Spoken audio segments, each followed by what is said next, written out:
Halo, kami dari kelompok 14A akan mempresentasikan atau mendemokan hasil yang kami dapat dari laporan kami pada modul 1, yaitu implementasi dasar database Oracle mulai dari percobaan pertama hingga percobaan ketiga, beserta tugas. Tapi sebelumnya, perkenalkan nama saya Rafael Lalujan dengan NIM 210-211-0600063. Akan mempresentasikan percobaan pertama. Jadi pada percobaan pertama, di sini kita diperintahkan untuk melakukan shutdown pada database dengan menggunakan perintah dalam command prompt mulai dari SQL p plus garis miring as sysdba, dan di sini code-nya terdapat error karena SQL p plus tidak dapat direcognize karena ada kesalahan huruf atau typo. Jadi kita akan memperbaikinya dengan cara dari SQL p plus diganti dengan SQL plus. Setelah itu kita melakukan command shutdown untuk mematikan database, lalu database-nya akan tertutup. Yang kedua, kita diperintahkan untuk menghentikan Oracle Service menggunakan control panel. Jadi kita memakai code lsnrtcl, stop, dan setelah itu di run, program pun berjalan dengan lancar tanpa error dan listener-nya diberhentikan. Oke. Pada 1.3 atau yang ketiga, pada bagian ini kita hanya perlu merename atau menyalin file sp file xe.ora ke file sp file praktek.tbd.ora. Dan pada bagian ini juga tidak ditemukan error apapun. Pada bagian berikut, untuk bagian ini, kita diperintahkan untuk membuat file init prac.tbd.ora dengan mengcopy file init.xe.ora, kemudian memodifikasi baris di dalam file tersebut untuk merujuk pada sp file yang baru, yaitu sp file prac.tbd.ora. Pada bagian ini juga tidak terdapat error satupun. Untuk selanjutnya 1.5, pada bagian ini kita diperintahkan untuk menghapus dan membuat service database dengan beberapa perintah berikut, yaitu oradim garis new garis seed prac tbd garis start mode auto garis p file pada file init prac tbd.ora.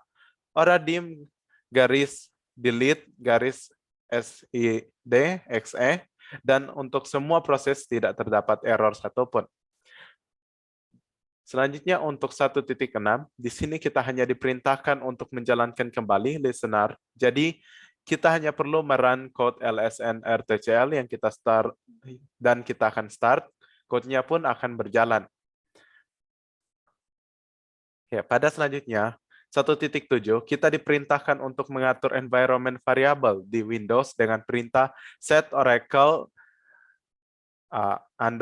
underscore seed equals prac tbd, dan code pun berjalan tanpa error. Pada bagian berikut 1.8, kemudian kita diperintahkan untuk memastikan database untuk terregister dengan listener. Dengan itu kita run code SQL plus /as sysdba dan alter system register. Dan di sini kita tidak mendapatkan error. Pada yang terakhir, pada percobaan pertama, 1.9, kita diperintahkan untuk memeriksa status nama instance yang sedang running dengan code SQL select instance underscore name from v instance, titik koma, instance underscore name. Dan di sini kita mendapatkan bahwa instance name adalah prac.tbd. Code pun berjalan tanpa error. Perkenalkan, nama saya Bravio Rafael Dambe. Baik, saya akan mempresentasikan hasil percobaan 2 kami. Saya mulai dari nomor 1. Pada nomor 1 ini kita akan membuka command prompt dan kita akan mengisi perintah sebagai berikut. C SQL plus garis miring no log. Di sini terlihat bahwa perintah berhasil dijalankan. Selanjutnya kita masuk pada nomor 2.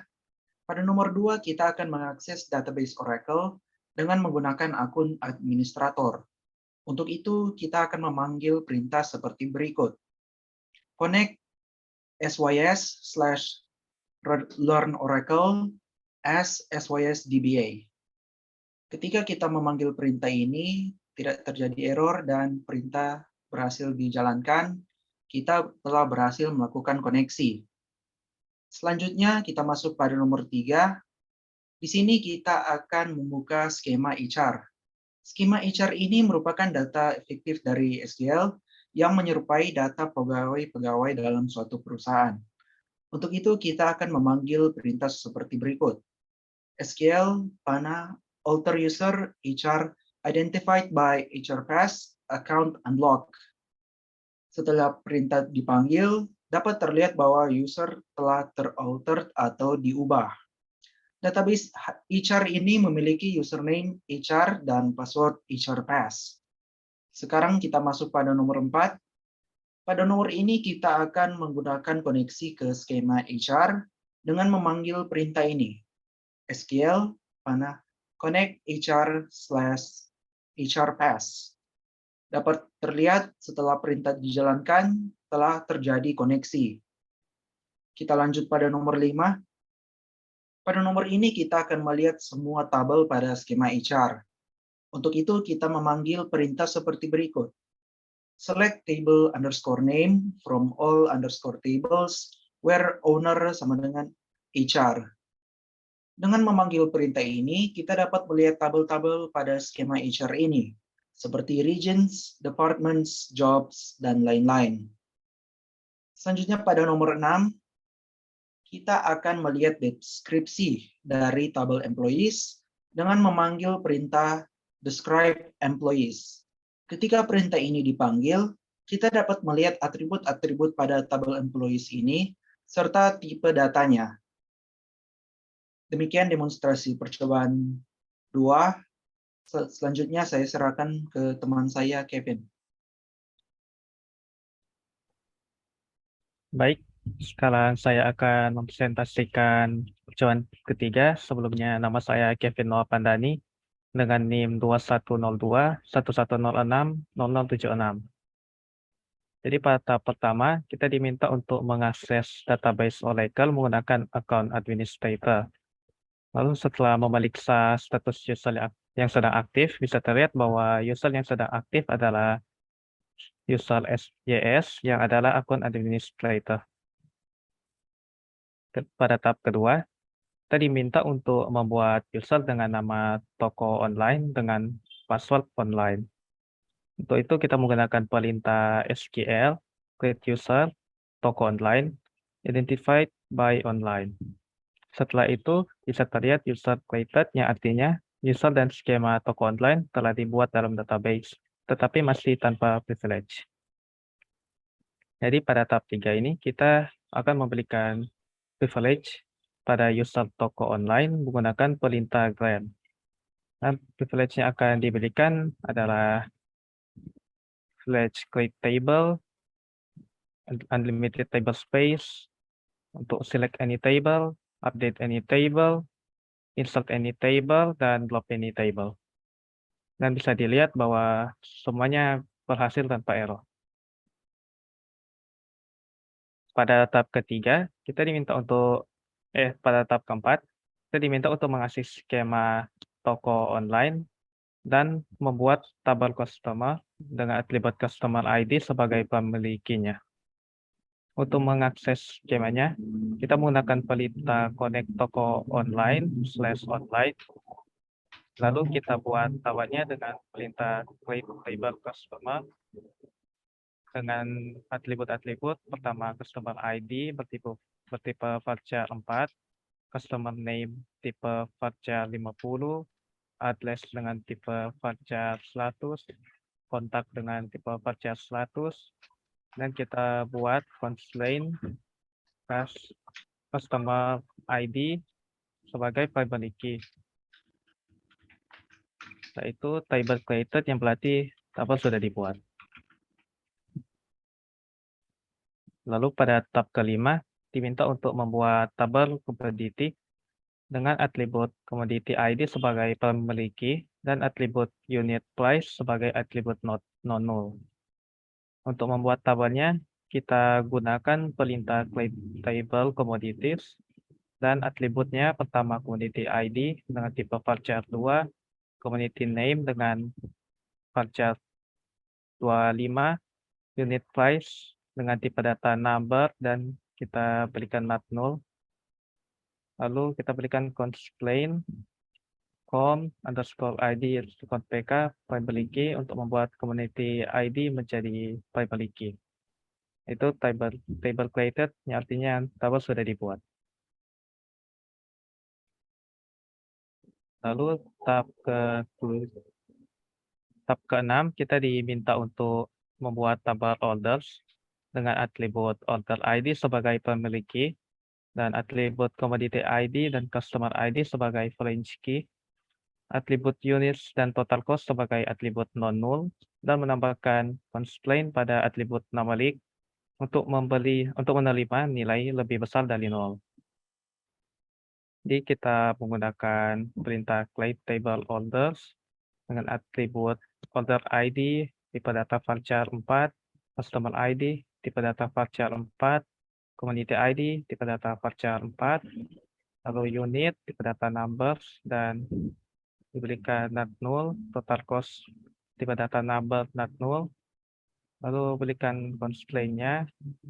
Pertama kita buat order ID menjadi primary key, lalu customer ID menjadi foreign key dengan reference dari customer ID dari tabel customer, lalu community ID menjadi foreign key dengan reference dari tabel communities, lalu constraint check unit untuk membuat atribut unit dan total cost, atribut numeric agar bisa menerima lebih dari 0. Nah, itu table created, yang artinya tabel sudah dibuat. Lalu pada tahap ke-7 diminta untuk menambahkan data pada tabel-tabel yang sudah dibuat dengan menggunakan perintah insert. Yang pertama, insert all into tabel customer. Baris pertama diisi dengan customer ID C001, customer name Bidavis, address Boston, dan kontak 650-551-4876. Lalu baris kedua tabel customer ID C002, customer name S. Stephen, address S.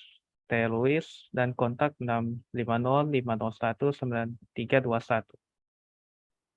Lalu baris ketiga customer ID C003, customer name D. Carter, address California, dan kontak 650-507-6632. Lalu select from dual. Bisa dilihat bahwa sudah terbuat 3 baris. Lalu tabel berikutnya insert all into commodities. Untuk baris pertama community ID M001, lalu community name DVD player, dan unit price 109. Lalu baris kedua community ID M002, community name serial, dan unit price 03. Lalu baris ketiga community ID M003, community name Scrabble, dan unit price 29. Reload created, artinya sudah terbuat 3 baris. Lalu yang terakhir tabel order into order ID baris pertama L001 C, lalu customer ID C003, community ID M002, unit 50, dan total cost 150. Lalu baris kedua order ID R002, customer ID C001, community ID M003, unit 30, total cost 87. Dan baris ketiga order ID R003, customer ID C003, community ID M003, unit 6, dan total cost 654. Lalu select block dual, dan sudah terbuat 3 baris.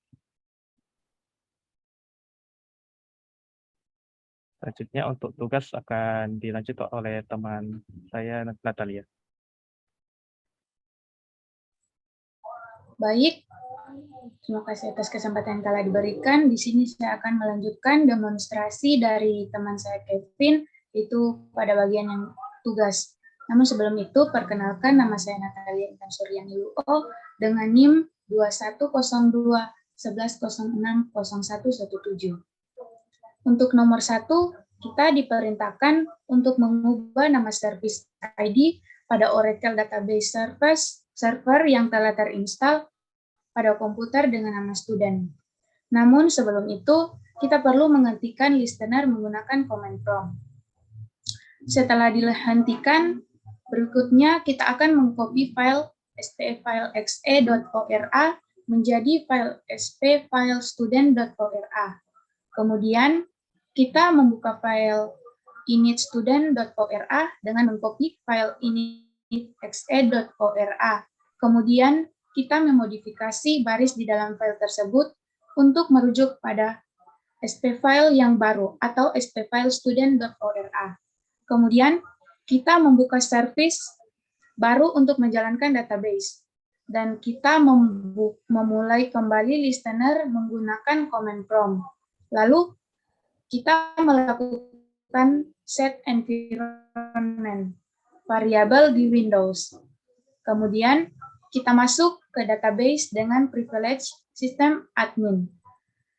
Terakhir, kita memeriksa status nama instansi yang sedang running. Untuk nomornya yang kedua, kita membuat koneksi ke Oracle Database menggunakan aplikasi SQL Developer.